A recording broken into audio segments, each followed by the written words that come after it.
7 mitos yang wajib kamu ketahui.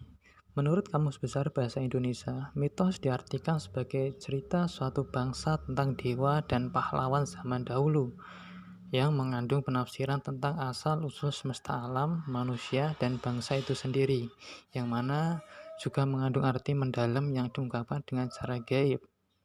Pada kehidupan masyarakat Indonesia khususnya Jawa, memang kental akan cerita mitos.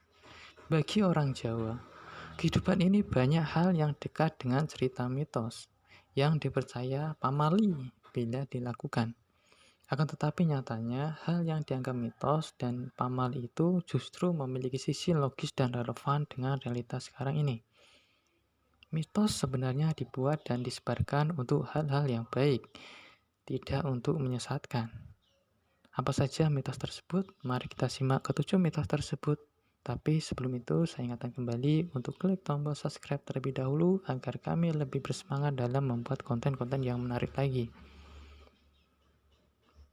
Yang pertama, dilarang bersiul pada malam hari, karena itu berarti memanggil setan. Secara umum, sebagian besar orang pada dasarnya memang takut setan. Oleh karenanya, mitos ini dibuat agar orang tak bersiul saat malam hari. Tentu hal ini dilatar belakangi oleh ketika orang bersiul dapat mengganggu tetangga sekitarnya. Apalagi zaman dahulu di desa suasananya amat sangat sunyi saat malam hari. Jika ada orang yang bersiul akan mengganggu istirahat tetangganya dan juga berhubungan dengan asas kesopanan. Yang kedua, duduk di atas bantal nanti jadi bisulan. Mitos ini berkembang sebagai upaya mengembalikan fungsi barang tersebut, yaitu bantal. Bantal mulanya memang dibuat untuk kepala, untuk sandaran kepala ketika seseorang akan tidur, bukan untuk kaki atau bagian tubuh lain. Akan tetapi, kalau bantal itu diinjak atau diduduki, bantal akan menjadi kotor. Kepala pun ikut kotor saat bantal itu dipakai di kepala. Yang ketiga, jika menyapu tidak bersih, maka seorang wanita akan nantinya mendapat suami yang berewokan.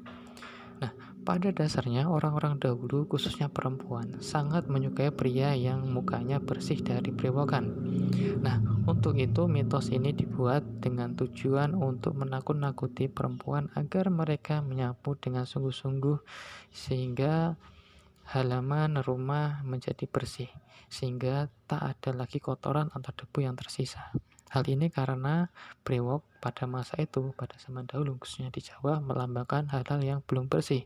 Jadi kalau kamu malas membersihkan rumah, maka kamu akan mendapatkan cowok yang brewokan yang mempunyai sifat malas. Yang keempat, anak gadis yang duduk di depan pintu dipercaya sulit mendapatkan jodoh. Pemikiran seperti ini sebenarnya berkembang untuk mendidik anak perempuan agar berlaku sopan santun. Sebab jika ia duduk di depan pintu, itu berarti hal yang kurang sopan. Karena secara langsung hal itu dapat menghalang-halangi orang untuk masuk atau keluar dari ruangan. Yang kelima, keluar saat maghrib bisa diculik wewe gombel. Nah, wewe gombel ini termasuk jenis makhluk gaib yang suka menculik anak kecil atau sesuatu yang menyeramkan. Nah, orang pada zaman dahulu apalagi seorang anak-anak sangat takut dengan wewe gombel yang konon kabarnya suka menculik. Nah, mitos ini dibuat agar anak-anak tak keluar kala maghrib sebab pada saat maghrib adalah waktu orang beribadah, sembahyang sholat maghrib atau istirahat dari aktivitas seharian. Maghrib juga menjadi waktu untuk berkumpul bersama keluarga. Itulah sebabnya mengapa mitos ini dibuat dan berkembang di tengah masyarakat. Yang keenam, memotong kuku pada saat malam hari. Pada zaman dahulu, ketika listrik belum menyebar ke pelosok desa atau kampung, sehingga penerangan di kampung atau di rumah satu-satunya hanya lampu minyak atau kalau dalam bahasa Jawa, suatu saya kecil disebut dengan timar ublik. Orang Jawa menyebutnya, sehingga penerangan tidak begitu jelas seperti terangnya lampu. Sehingga jika kita memotong kuku pada malam hari, maka akan dikhawatirkan bisa mengenai jari-jarinya dan jarinya bisa saja terluka. Nah, sebenarnya mitos ini dibuat untuk menghindari agar tangan orang tak terluka saat memotong kuku di malam hari. Apalagi pada zaman dahulu belum ada penerangan seperti listrik pada saat sekarang ini. Nah, saat malam gelap bisa-bisa kuku kita, kalau kita memotong kuku di malam hari akan terpotong, tapi juga tidak akan terlihat jelas jari kita ketika kita memotong kuku di malam hari. Yang ketujuh adalah larangan memakai baju warna hijau jika hendak ke pantai selatan. Nah, di Jawa khususnya orang Yogyakarta percaya bahwa jika hendak ke pantai selatan, jangan sekali-kali memakai baju yang berwarna hijau atau biru. Dikhawatirkan nantinya akan diambil oleh sang penunggu pantai. Nah, mitos ini dibuat sebenarnya jika kita mau pikir-pikir lagi alasan ini cukup logis.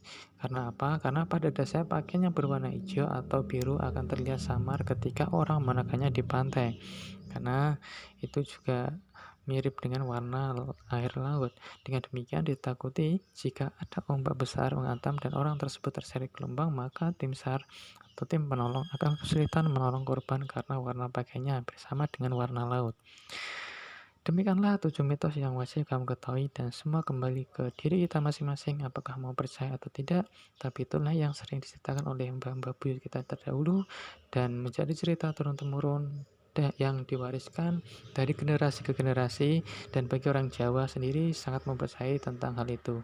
Oke, see you next time. Jangan lupa klik tombol subscribe agar kami lebih bersama lagi dalam membuat konten-konten yang lebih menarik. Oke, see you.